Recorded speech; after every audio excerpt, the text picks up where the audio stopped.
You can make this project any shape and any size you want to fit the hoops you have. It could be an oval, a circle, a rectangle, a square, any shape that you want. I chose to use an egg shape. You can come up to the crafts icon here, or I'm sorry, the shapes icon in the upper left. Click on it. It opens up the category of shapes. There are tons of built-in shapes, lots of different categories. What I did was I went to the holidays and occasions, opened up the Easter category, and chose the egg. Now again, you can make this any size that you want that fits the hoops that you have. If you come into the upper right, click on Transform. This is where you can change the size. I'm going to use one of my larger hoops, so I made the width 10.35. I'm going to uncheck Maintain Aspect Ratio because I made it about 14 inches high. Now, if you don't know the sizes of your hoops that you have, the stitchable field on the inside, you can go over to the left and click on the hoop icon and find a hoop that you want to use for your machine. Bring it in, and you can see if it will fit. You can design directly inside that hoop. I'm not going to use the hoop today, so I'm just going to get rid of it. This is the outer shape of the placemat. And as you remember, it has the outer border going around, and then it has the other egg shape inside. So let's go ahead and create that.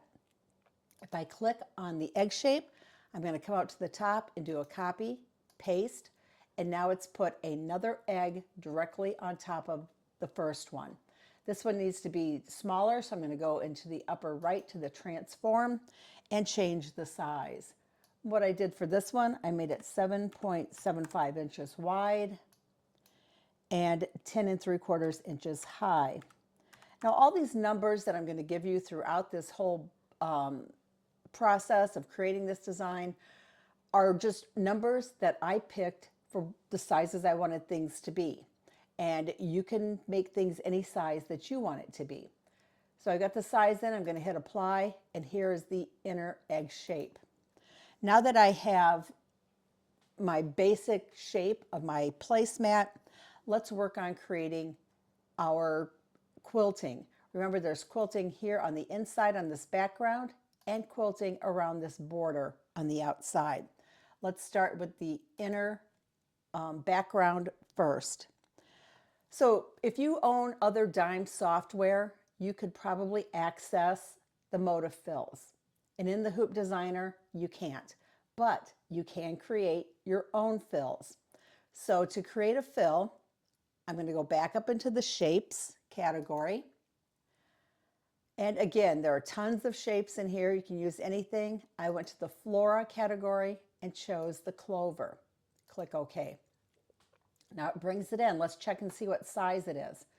In the upper right, click Transform, and you can see that it's 2.44 by 2.44. I'm going to make sure that Maintain Aspect Ratio is checked because I want it to resize proportionately. But 2.44 is kind of big to be in this area. So I'm going to drop it down to 1 inch. Now I need enough of these little clovers to fill this entire inner egg shape.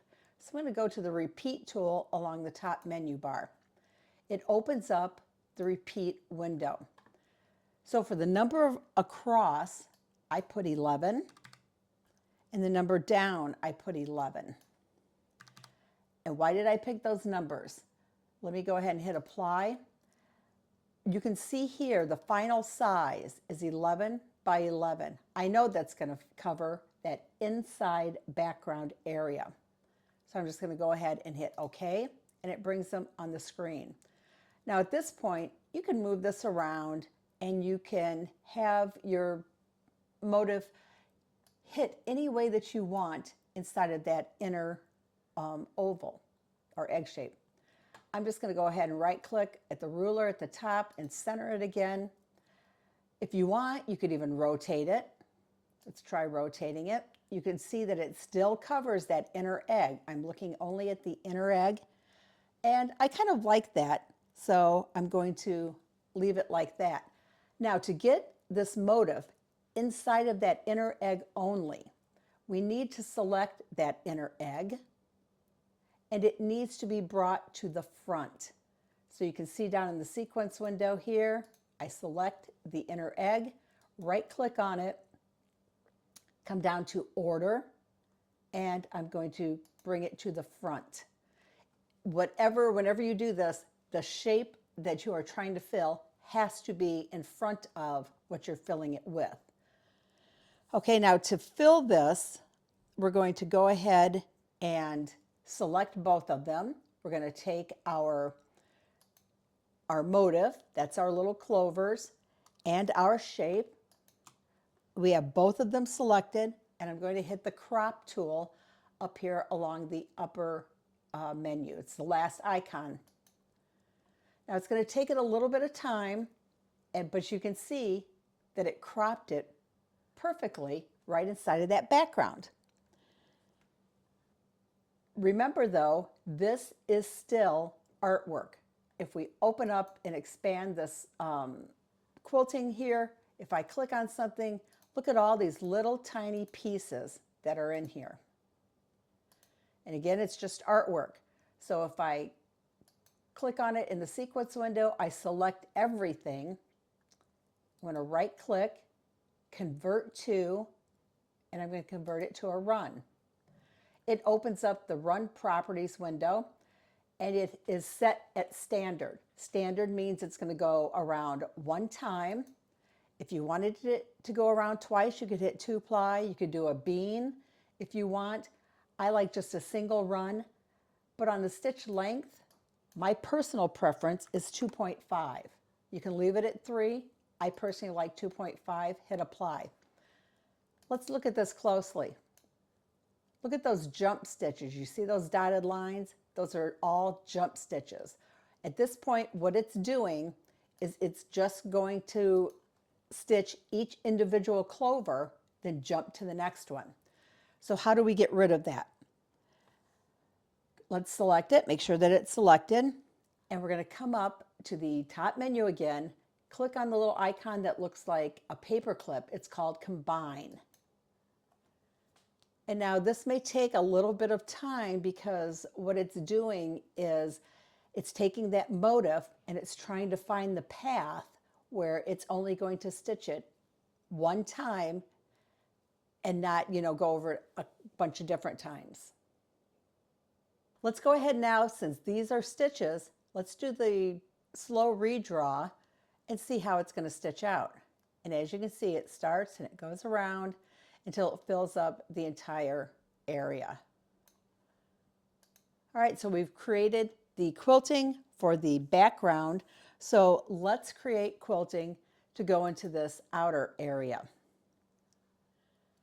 So this time I'm going to come up to the artwork tool and I'm going to choose ellipse. I'm going to put a circle type of quilting in there. I'm going to hold down the shift key, draw a little circle, come over to the left to select it, open up that transform window to see what size it is.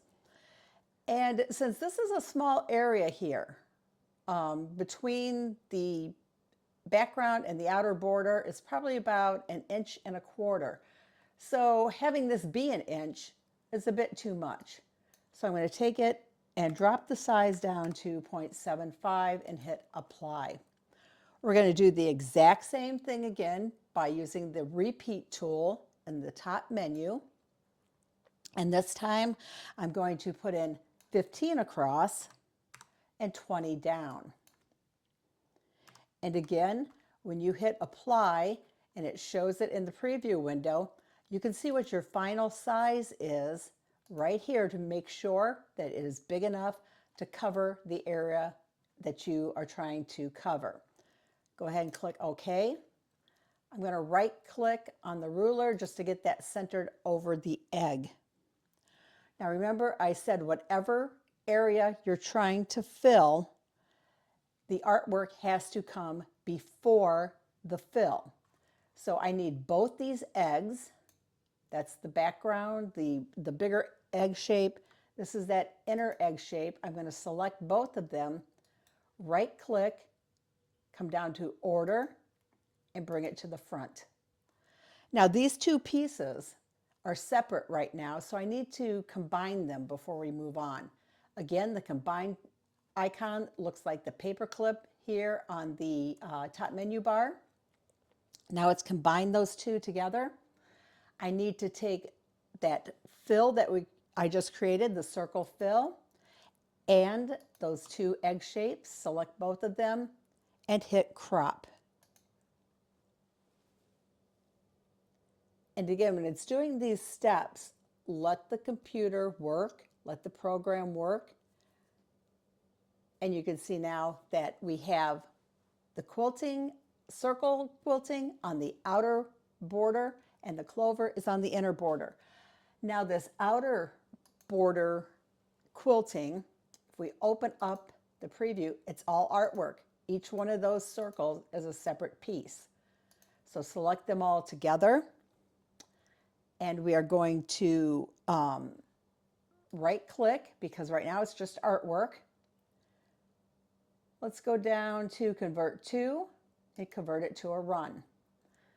Again, I just want a single run, but I prefer a length of 2.5. Hit apply. Again, on the screen, let me zoom in a little bit. Look at all those jumps. Right now, it would stitch each individual circle, and we don't want that. So while we have it selected, we're going to go up to combine. Now again, this step may take a little bit of time because it's trying to determine a path that it can stitch and get all of these circles in. All right, it's done. And let's just check our redraw. Come up to the top menu bar to the slow redraw. Again, here's all of our clover quilting on the background, and here is all of our circle quilting on that outer border. Now that we have our quilting finished, let's set up some of the other steps that we need. Let's come down to our artwork. Those are our two shapes. And let's select that larger outer shape. We need a placement and a tack down. So let's take that larger shape. I'm going to right click, and I'm going to click on order and move it to the back. Now it's still artwork, so I have to convert it to stitches. Right click, convert to a run, open up the run window. It's set for standard. That means it's just going to go around one time. That's fine for the placement. Again, I prefer a 2.5 stitch length, so I'm going to apply that. Now that we have a placement which will be stitched onto our stabilizer, we need a tack down that will hold down our foam or batting, we could use either one, and our fabric. So I'm going to come up to the top, click copy, paste, and it put the exact same shape on top of the first one using the exact same color. So the first thing I want to do is change the color. I'm going to come down to the color palette here at the bottom and choose any color. Doesn't matter as long as it's a different color. You can see it separated the two here. Now the tack down is set for a single run. I prefer a double run, and the stitch length is still at 2.5, so I'm going to click apply. So now we have our placement and our tack down. This inner shape here on my sample, you saw it had a different color. It's got a white background. So to achieve that, what I did was take this inner egg shape and convert it to an applique. So here is our inner egg shape. I'm going to right click on it because it's still artwork, convert to applique. Now I could have used the applique window up here along the top menu. Either one works, but it will open up the applique properties window in the upper right. And you can see it defaults to satin. If you want a satin stitch going around this inner area here, you can leave it. That's perfectly fine.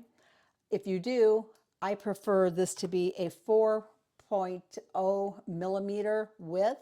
You want it bigger, you can just change the number to be bigger, 5, 6, whatever you want. Make sure that you have changed colors checked. What that's going to do is it's going to make the placement, tack down, and that final decorative stitch, whether it's satin or something else, it will make it have different colors in it. Go ahead and click apply, and then that whole sequence there would be ready. Under type, on my sample, you saw that I picked a motif that opens up the motif window, and candle wick is down here at the bottom. There are 3 candle wicks you see. This one, it has less stitches than the one above it, and this one has less stitches than the one above it. I think I picked the center one, really doesn't matter. But under pattern length, I bumped it up to 8 and hit apply.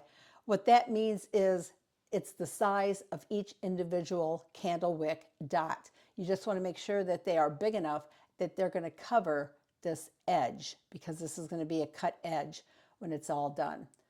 I'm going to hit apply just because I can't remember if I did or not. So we have these things set up, but they're not in the correct order. So let's change the sequence of our steps. Okay, so our applique steps for this center part need to happen before we do the quilting and before it does that decorative stitch. So over in the sequence window, let's choose that applique we just created. I'm going to right click on it, drop down to break up path. And as you can see, it added in the placement and the tack down, and then there's that candle wick step. So how this was created, this area here, after it has shown us the placement for the fabric, we've tacked the fabric, batting down.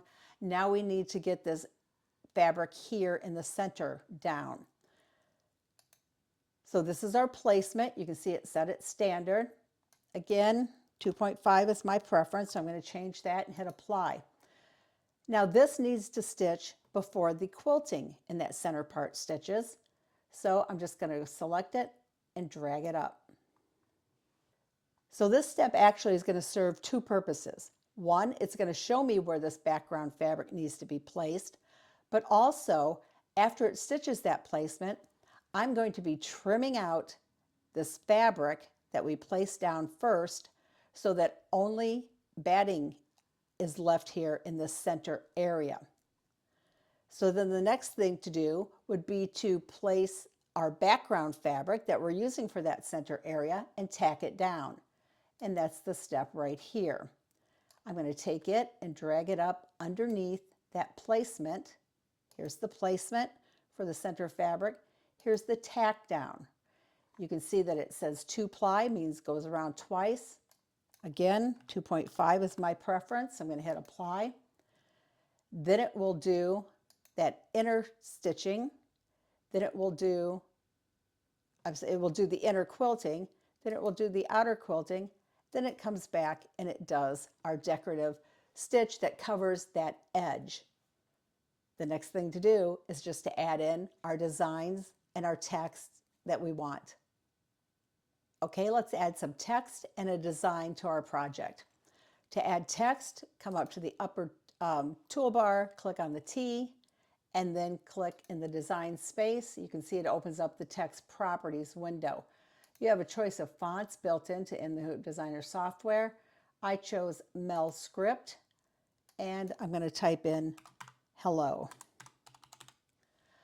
At the height, I'm doing kind of a bigger project. I put in 1.25 inches, hit apply. So now I have the word hello. My second word was spring. So to make sure I've got all the settings and everything the same, I'm just going to select it, come up to copy and paste. I'll move it down so we can see it. And over in the properties window, I'm going to change the text to spring and then hit apply. So here are my 2 words, my lettering I'm going to use, and I'm just going to kind of put them sort of where I want them. We're going to space them out and align them in just a second. Now I put a design in between hello and spring. So I came up to the top toolbar, click on the designs folder. These are designs that are built into the software. You have tons of choices of whatever you want to put into something. I chose holidays and seasons, went down to spring, and I picked this cute little bird nest and hit OK. I think I enlarged it a little bit, not too much. And now we're going to line it. We're going to select our design we brought in and both pieces of text. And then I'm going to space them out vertically. And I'm also going to do a horizontal spacing. And then I'm going to right click on the ruler and center it.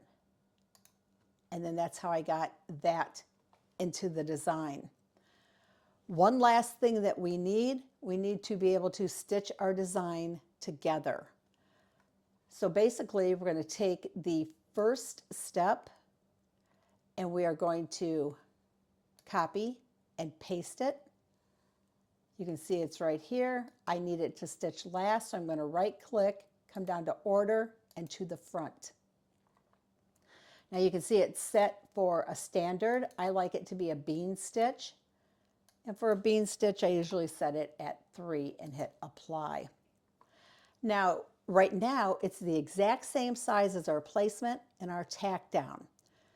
We want to make sure that it's a little bit smaller because when we do our placement, our tack down, our quilting, our fabric is going to shift just ever so slightly. So with that selected, I'm going to click on transform here in the upper right, and we're going to change the size. And it only needs to come down a little bit. So right now it's at 10.35. I'm going to make it 10.2. And let's hit apply. And let me zoom in. And now you can see that this stitch, which is this last one that's going to stitch everything together, is inside of our placement and our tack down and our quilting. We just don't want to have any of these ends of quilting showing here on the front of our design. So let's go back. Again, I always want to remind you to check the slow redraw to check your steps. This is our placement on our stabilizer. We put down our foam, our batting, stitches it down twice. This is our placement for the inner fabric. This is where the machine then will stop. I will trim out that fabric from the inside there, and we will place down our background fabric. It'll go around there twice. Then it's going to do the quilting on the inside, the quilting on the outside. It will do the candle wick stitch. It will do our lettering, and then it will stitch that cute little bird nest design. And then we will put our pieces on for the envelope style back, and then it will stitch it all together. So we know that everything is in the correct sequence. Now you can go back and change colors of things. Steps like placement, tack down. I really don't care what colors they are as long as they are not a color, the same color as a step next to it. Again, everything needs to be a separate color to make the machine stop. But you can change things, this background quilting. I know that I used colors that were kind of purple and green, so I used a purple thread to quilt that. If you don't see a color down here that you like, you can click on a open spot in the palette. Right click on it, add a color. It will put in a color. If you don't like that color, click on it again. It opens up the palette of thread, and you can pick a color you want. I'm just going to pick this, say OK, and then right click to apply it, and you can see that it turned it that light purple color. The quilting here on the inside, and I'm going to choose this lighter color because I did use white thread. On my candle wick, I used a green.